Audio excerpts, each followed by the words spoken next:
what's up? Are these there's people in handcuffs now? That could be his sons. That could be his sons. Again, if that is accurate, I wouldn't be surprised because the allegations put forward in that lawsuit implicated his sons in different criminal activities.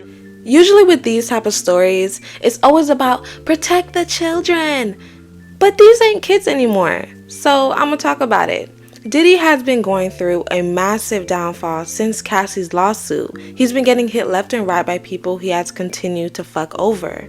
It has reached a point where Diddy's sons are also involved in this fast life of drugs, sex, and wild shit.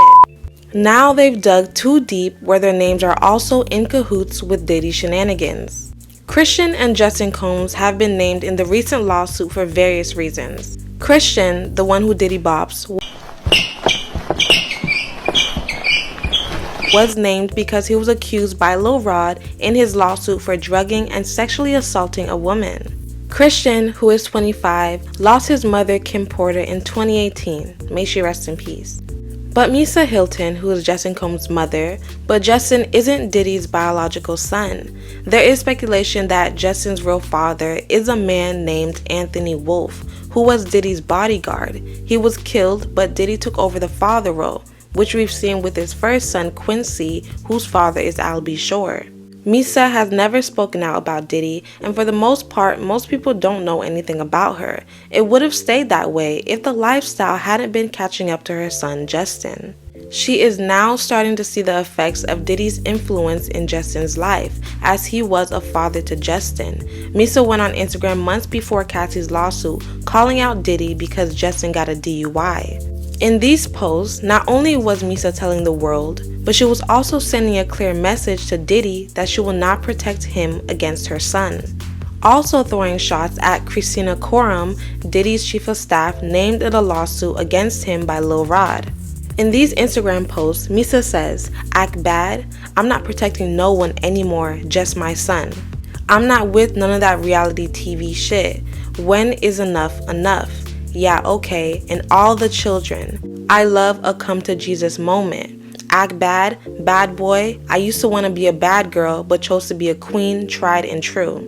I'm not perfect, but I am intentional. The statement, a fish rots from the head down, means that in addition to being a major contributing factor in a family or organization's success, leadership is also the root cause of its failure and demise. The truth shall set you free.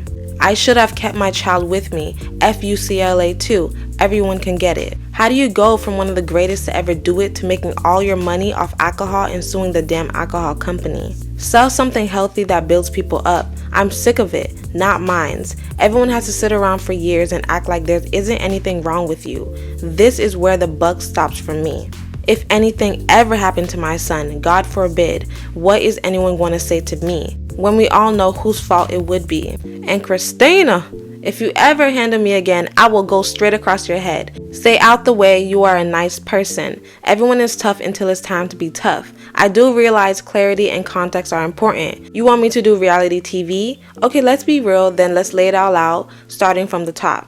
Her speaking about reality TV towards the end basically insinuates that Justin being included in the reality show lifestyle led to Justin going down the wrong path.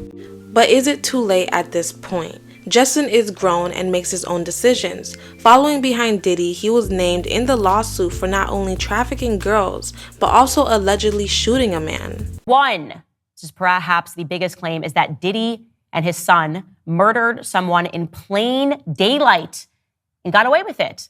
There's apparently a man that they know, that everyone who works with Diddy knows, that they can call and they essentially will get everything cleaned up. And they are implicating the LAPD in this madness because they produced fake reports. And he's got some real good evidence to back up these claims. He says that one evening during a camp that they were running with several musicians, Mr. Combs and Jay Combs were in a heated conversation with somebody named G.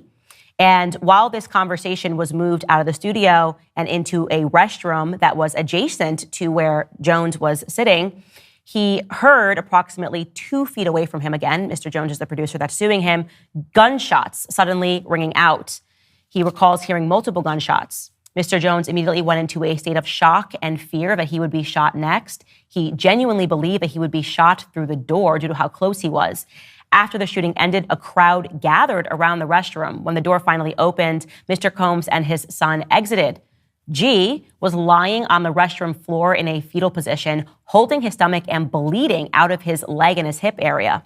Everyone stood around and looked up at him. Frustrated by the lack of aid that was being provided, Mr. Jones, the producer that's suing again, dropped everything, ran to the guy, and immediately began placing pressure. As he was applying pressure on his stomach, he realized that G was gushing blood from another area. He decided to lift G up and place him to sit on the toilet, and he asked the crowd to call the ambulance. Now, here is what is interesting. The ambulance does arrive, and Mr. Combs, according to Mr. Jones, Diddy gives strict instructions to inform the police that he had nothing to do with the shooting. He also forced the producer to lie to the police by telling them that G was shot while standing outside of the studio.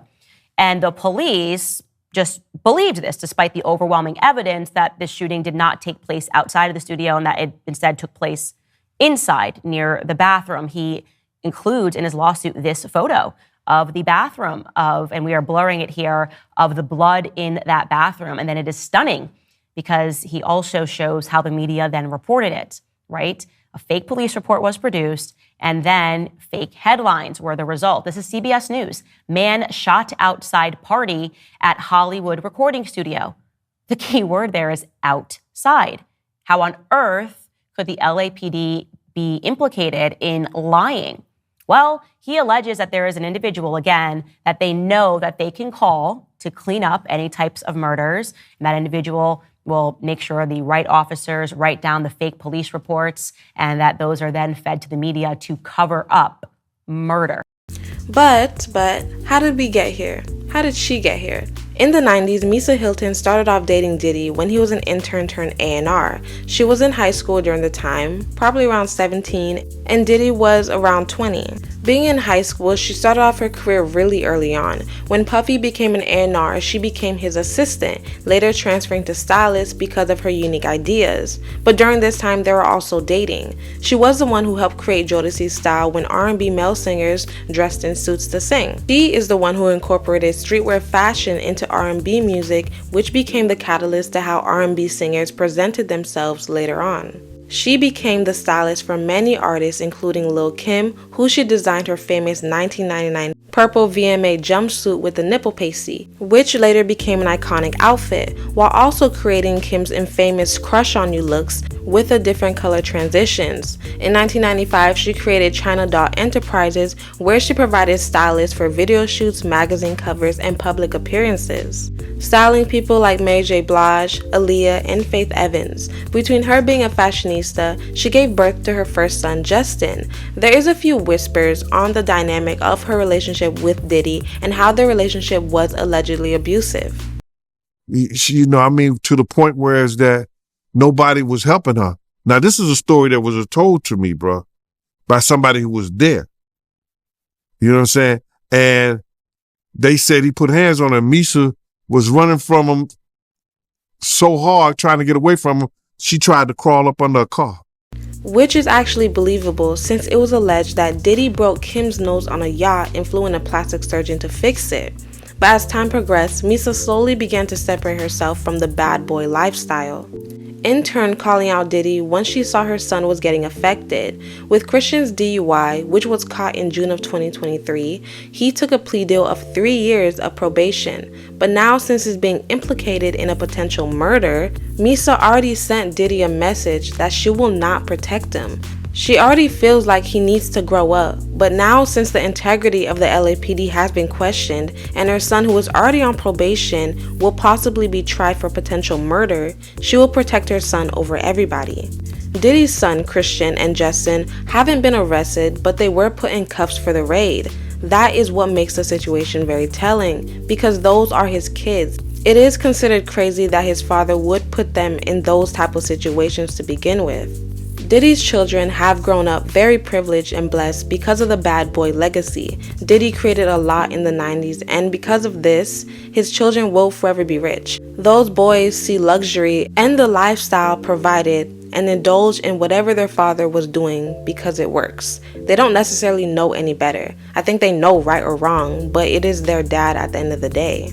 Diddy has not grown up as a man. He hasn't evolved from the lifestyle of sex, drugs, and money. He is cocky and has used money to get away with all the crazy stuff he's done in his life. To look at the life his dad lives and what he's created, they see him as a role model, and that we can't fault them for. But things definitely went too far in the Combs world, as the downfall of Diddy's empire is on the way and they got caught in the crossfire. Well, that concludes today's video, guys. Make sure you like and subscribe. Toodles.